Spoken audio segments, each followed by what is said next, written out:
izay fity tsy hoajainy aoky farany fa mampijay mampitomany mandratra fo tsy lany zara ka omeko ana ny fitiavako adino zay lasiza atriza io tenangina tsy maniteny ana ho fitsapana no nanekeko niarahantsika hoanino FETRA ilazako zay atoamboko tsy hisy intsony zay lasiza mba mivavaha ity zay ho tiavy faniatsika foana ravatre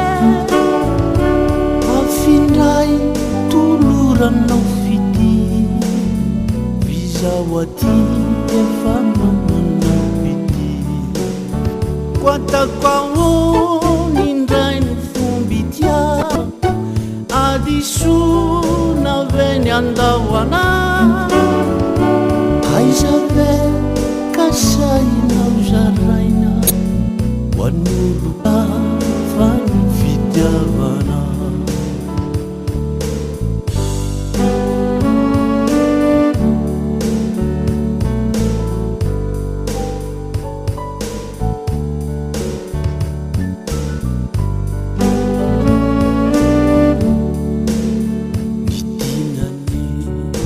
kanata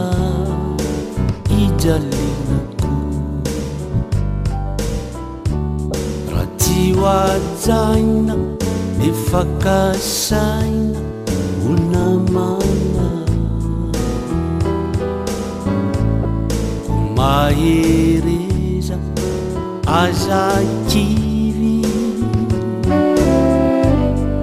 efanata faiza de anadino atraniza mba hoe hoanilana hoanelay tiany manahy mafindrao ilaozana amarao fa hoeny antikaro de efa fona trimelabe